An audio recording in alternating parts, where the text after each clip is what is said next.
In the heart of a lush African village, where the Iroko trees stretched towards the heavens and the river flowed like a ribbon of life, there began a love story as timeless as the stars above. Amina, at 39, was the village's adored storyteller, her voice weaving tales that danced like fireflies in the night. Her spirit was as vibrant as the sunsets that painted the sky, and her wisdom ran as deep as the roots of the ancient trees. But despite her beauty, she had never married, her life devoted to the stories of old and the children who gathered at her feet, eager for her words. Olu, who was 25, was a sculptor, his hands shaping the very soul of the earth into forms that spoke of love and longing. He was a dreamer, his eyes holding the glint of far-off places and hidden wonders. His heart, however, remained in the village, tethered to the beauty of the land and its people. One day their paths crossed, on that day when the air was thick with the scent of rain. Olu had been commissioned to create a sculpture for the village square, a piece that would celebrate the spirit of the community. Amina, drawn by the sound of chisel against stone, found herself watching the young man walk, seeing the passion in his every move. Days turned to weeks, and the two found themselves in each other's company more often. One of their most cherished moments was from the Harvest Moon Festival, where the village came alive with drum beats and the laughter of children. They danced under the moonlight, Olu's hands finding Amina's amidst the rhythm, their silhouettes blending into one. Another unforgettable moment was the day they climbed the sleeping lion hill at dawn. As the village lay quiet below, they watched the sunrise, painting the sky with strokes of orange and pink. There, Olu carved their initials into an Iroko tree, sealing their love in the heart of the land. Amina would bring tales of ancient lovers and heroes, her words wrapping around Olu's heart. In return, Olu shared his dreams, his hopes, and the silent language of his art.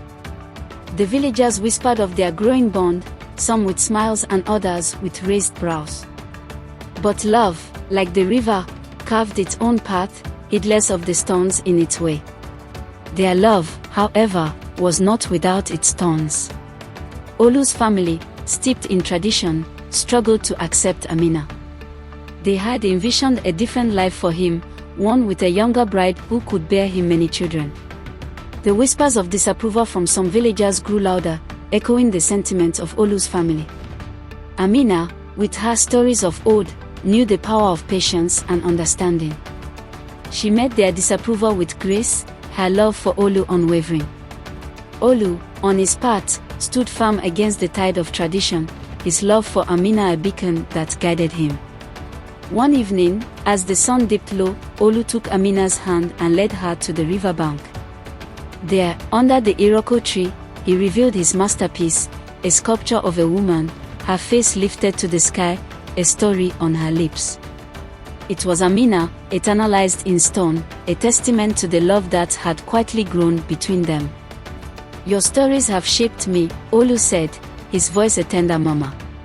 "I wish to spend my days listening, learning, and loving you."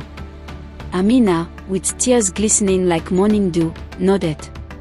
"And I have found in you a story that I have longed to tell, one of a love that defies time and age." With the wisdom of Amina's tales and the strength of Olu's art, they held community gatherings, inviting the village to share in their love. Amina told stories of legendary lovers who overcame great odds, while Olu's sculpture spoke of unity and the beauty of diverse love. In time, the hearts of the villagers softened. They saw the joy that Amina and Olu brought to each other and the harmony they brought to the community. Olu's family, witnessing the depth of their son's happiness, began to relent. They saw in Amina not just the woman who loved their son, but a keeper of the village's heritage. Though the villagers has grown a soft spot for the couple, Olu's family still had some resentment until a time came when the village faced the harshest dry season in memory. The river that sustained the village's life had dwindled to a mere trickle, and the crops were withering in the fields.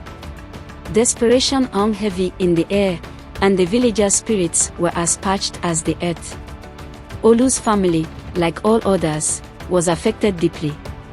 It was during this time of hardship that Amina's strength and wisdom shone like a beacon. She rallied the villagers, using her knowledge of ancient practices to conserve water and suggesting alternative crops that could withstand the drought. Her stories kept hope alive, her voice soothing the worried hearts of young and old alike. Olu, inspired by Amina's leadership, created a series of small sculptures, symbols of resilience and hope, which he placed around the village. These became focal points for the villagers to gather, share resources, and support one another. As the drought persisted, Amina proposed the ceremony of unity, a night where the village would come together to pray for rain, to dance, and to remember the strength found in togetherness.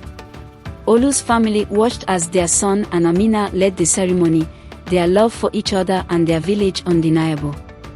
It was during this ceremony, under the vast African sky, that the first drops of rain began to fall. The villagers rejoiced, their chants and drums rising with the storm. As the rain soaked the parched earth, Olu's family saw the miracle not just in the clouds above but in the love that had brought their village together. In the days that followed, as green returned to the land, so too did acceptance grow in the hearts of Olu's family. They saw that Amina was not just a woman of stories, but a pillar of the community whose love for Olu was as nurturing as the rain. They realized that the union between Amina and Olu was a source of strength, not just for the couple, but for the entire village. From that day forward, Olu's family embraced Amina, their love story becoming intertwined with the village's legacy of resilience and unity. The couple's bond, forged in the heat of the sun and sealed by the rain, became a symbol of hope and renewal for all.